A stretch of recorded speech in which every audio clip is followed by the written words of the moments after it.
Hello guys, welcome to Shravan classes. आज हम discuss करेंगे क्लास 10th ट्रिग्नोमेट्री से रिलेटेड कुछ ऑब्जेक्टिव टाइप क्वेश्चंस जो कि आपके एग्ज़ाम के पॉइंट ऑफ व्यू से काफ़ी इम्पॉर्टेंट क्वेश्चन है। तो पूरी वीडियो को ध्यान से देखिएगा क्योंकि प्रत्येक क्वेश्चन को हम लोग बारीकी से समझेंगे एक्सप्लेनेशन के साथ। फर्स्ट क्वेश्चन दिया गया है, the biggest side of right angle triangle is, यानी राइट एंगल ट्रायंगल के सबसे बड़ी साइड को किस नाम से जानते हैं। ऑप्शन है परपेंडिकुलर, बेस, हाइपोटेनस और नन ऑफ दीज। इस क्वेश्चन को समझने के लिए हम लोग राइट एंगल ट्रायंगल बनाते हैं। हम लोग जानते हैं कि वैसा ट्रायंगल जिसके एक एंगल का वैल्यू 90 डिग्री के बराबर हो उसे राइट एंगल ट्रायंगल के नाम से जानते हैं। ए, बी और सी हमारा राइट एंगल ट्रायंगल है जिसमें एंगल भी 90 डिग्री है। अब इसमें ए बी सी और ए सी तीनों साइड है। अब तीनों साइड को किस नाम से जानते हैं ये मेन समझने वाली बात है। जैसा कि हम सभी जानते हैं कि राइट एंगल ट्रायंगल में जो साइड होता है एक परपेंडिकुलर होता है, एक बेस होता है और एक हाइपोटेनस होता है। अब समझना मेन ये है कि किस साइड को किस नाम से जानते हैं। सबसे पहले ध्यान दीजिएगा, जो राइट एंगल होता है उसके सामने का जो साइड होता है ये हमेशा हाइपोटेनस होता है। यानी हाइपोटेनस जो साइड है ये फिक्स होता है कि राइट एंगल जो बनेगा उसका जो अपोजिट साइड होगा वही हमारा हाइपोटेनस होगा। अब बात रह गई परपेंडिकुलर और बेस की। तो अब ये जो है हमारा बाकी जो दो एंगल बचा, एंगल ए और एंगल सी, इस दो एंगल पे डिपेंड करता है। इसमें से जिस एंगल से चलेंगे उस एंगल के सामने का साइड हमारा परपेंडिकुलर हो जाएगा और जो बच गया वो हमारा बेस हो जाएगा। आइए इस ट्रायंगल में हम लोग एंगल सी से चलते हैं। तो एंगल सी के सामने का साइड हमारा ए बी है जो परपेंडिकुलर हो जाएगा और जो बच गया साइड बी सी ये हमारा बेस हो गया। इस प्रकार से राइट एंगल ट्रायंगल में जो सबसे बड़ी साइड होती है वो हमारा हाइपोटेनस होता है। जी हाँ, हाइपोटेनस ही सबसे बड़ी साइड क्यों होती है, इस बात को समझने के लिए हमें पाइथागोरस थ्योरम का अध्ययन करना पड़ेगा। आइए पाइथागोरस थ्योरम को हम लोग संक्षिप्त में यहाँ पे जानकारी प्राप्त कर लेते हैं। पाइथागोरस थ्योरम कहता है कि किसी राइट एंगल ट्रायंगल में जो हाइपोटेनस का स्क्वायर होता है परपेंडिकुलर के स्क्वायर और बेस के स्क्वायर के सम के इक्वल होता है। इस प्रकार से इस क्वेश्चन का सही आंसर हो गया हमारा hypotenuse. How many acute angle in right angle triangle, यानी राइट एंगल ट्रायंगल में एक्यूट एंगल की संख्या कितनी होती है। ध्यान दीजिए, ये हमारा राइट एंगल ट्रायंगल है ए, बी और सी, जिसमें एंगल भी 90 डिग्री राइट एंगल है।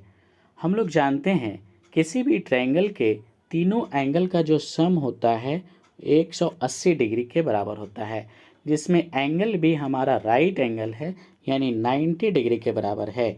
अगर 90 डिग्री को माइनस कर लेते हैं तो 90 डिग्री जो आया ये हमारा एंगल ए और एंगल सी दोनों के सम के बराबर है। इसमें से अगर हम ए को 30 डिग्री मानते हैं तो एंगल सी हमारा 60 डिग्री हो जाएगा और दोनों एंगल 90 डिग्री से छोटा है और जो एंगल 90 डिग्री से छोटा होता है उसे हम लोग एक्यूट एंगल के नाम से जानते हैं। इस प्रकार किसी भी राइट एंगल ट्रायंगल में एक्यूट एंगल की संख्या जो होती है 2 होती है। Sum of sine square theta and cos square theta are equal to, यानी क्वेश्चन दिया गया है कि साइन स्क्वायर थीटा और कॉस स्क्वायर थीटा का जो सम होता है किसके बराबर होता है। ये हमारा फार्मूला है और ये जो होता है वो 1 के बराबर होता है। इसे आप लोग बेसिक फार्मूला के माध्यम से प्रूफ भी कर सकते हैं। जैसा कि साइन थीटा का बेसिक फार्मूला होता है P/H और कॉस थीटा का बेसिक फार्मूला होता है B/H। इसे आप लोग अप्लाई करके इसे प्रूफ कर सकते हैं। जब प्रूफ करेंगे तो 1 आ जाएगा। इस प्रकार इस क्वेश्चन का सही आंसर हो गया option number A 1। Cos theta and sec theta are. Question कह रहा है कि कॉस थीटा और सेक थीटा का जो प्रोडक्ट होता है, प्रोडक्ट कहने का मतलब गुणनफल, किसके बराबर होता है? तो ये हमारा 1 के बराबर होता है। इसे भी आप लोग बेसिक फार्मूला के माध्यम से प्रूफ कर सकते हैं। जैसा कि कॉस थीटा का बेसिक फार्मूला होता है b/h और सेक थीटा का बेसिक फार्मूला होता है h/b, और बीच में प्रोडक्ट का साइन है। b से b कैंसिल हो गया और h से h कैंसिल हो गया, तो कितना आ गया? 1 आ गया। इस प्रकार इस क्वेश्चन का सही आंसर हो गया option number B 1। Complementary angle of sine 90 minus theta. Question पूछा जा रहा है कि साइन 90 माइनस थीटा का फार्मूला जो होता है कम्प्लीमेंट्री एंगल में किसके बराबर होता है? तो इससे हम लोग जानते हैं साइन 90 माइनस थीटा जो होता है कॉस थीटा के बराबर होता है। नेक्स्ट क्वेश्चन है what will be the value of cos 30 degree. Cos 30 degree का वैल्यू कितने के बराबर होता है? तो जैसा कि हम सभी जानते हैं साइन 60 डिग्री का जो मान होता है वही कॉस 30 डिग्री का मान होता है, और साइन 60 डिग्री का जो वैल्यू होता है √3/2 होता है। इस प्रकार कॉस 30 डिग्री का जो वैल्यू होगा √3/2, ऑप्शन नंबर ए सही आंसर होगा। Theta equal to 30 degree then tan square theta का वैल्यू किसके बराबर होगा? tan स्क्वायर थीटा यानी tan square 30 degree. tan 30 degree का वैल्यू 1/√3 होता है, और स्क्वायर है तो स्क्वायर कर देंगे। 1 का स्क्वायर 1 और √3 का होल स्क्वायर 3, यानी सॉल्व करेंगे तो कितना आ जाएगा? 1/3। इस प्रकार इस क्वेश्चन का सही आंसर हो गया option number B 1/3। Of sine theta and cos theta are. Question बोल रहा है कि साइन थीटा और कॉस थीटा का रेशियो किसके बराबर होता है? रेशियो का मतलब दोनों को डिवाइड करना, और इसका डायरेक्ट फार्मूला होता है sine theta by cos theta tan theta के equal.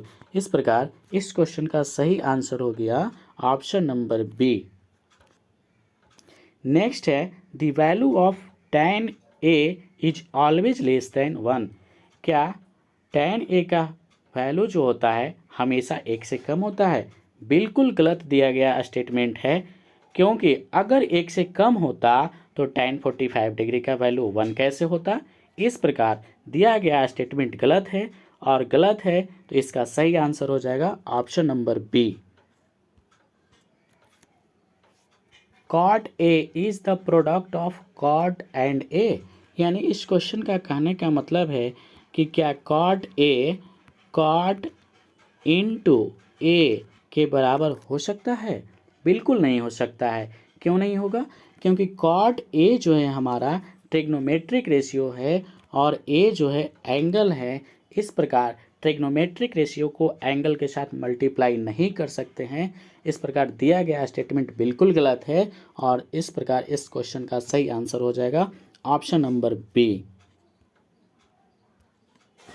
Of sine theta increases as theta increases. क्या थीटा का वैल्यू बढ़ने पर साइन थीटा का वैल्यू बढ़ता है? देखते हैं, ध्यान दीजिएगा।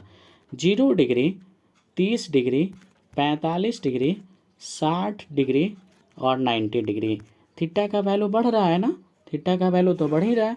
अब देखते हैं साइन थीटा के बारे में पूछा है, तो साइन 0 का वैल्यू 0 होता है, 30 का वैल्यू 1/2, 45 का 1/√2, 60 डिग्री का होता है √3/2 और 90 डिग्री का होता है 1। देखिए तो जैसे जैसे थीटा का वैल्यू 0 डिग्री से 90 डिग्री की ओर बढ़ रहा है, उसी प्रकार साइन थीटा का जो वैल्यू है क्या 0 डिग्री से 90 डिग्री की ओर बढ़ रहा है? जी हाँ, बिल्कुल बढ़ रहा है। 0 डिग्री का 0 है और 90 डिग्री का 1 है, यानी बढ़ रहा है। इस प्रकार दिया गया क्वेश्चन बिल्कुल सही है, और सही है तो इसका सही आंसर हो जाएगा ऑप्शन नंबर ए true. Square theta minus tan square theta किसके बराबर होता है? डायरेक्ट फार्मूला है हमारा 1 के बराबर होता है। tan theta into cot theta बराबर क्या होता है? ये भी 1 होता है। सेक 90 माइनस थीटा बराबर क्या होता है? कम्प्लीमेंट्री एंगल का फार्मूला है। सेक 90 माइनस थीटा जो होता है कॉसेक थीटा के बराबर होता है। नेक्स्ट क्वेश्चन है sine square plus cos square बराबर क्या होता है? ये 1 होता है। सेक थीटा किसके बराबर होता है? ये तो बेसिक फार्मूला है, सेक थीटा h/b के बराबर होता है। नेक्स्ट क्वेश्चन दिया गया है cos theta into tan theta किसके बराबर होता है? इस क्वेश्चन को ध्यान से समझिएगा।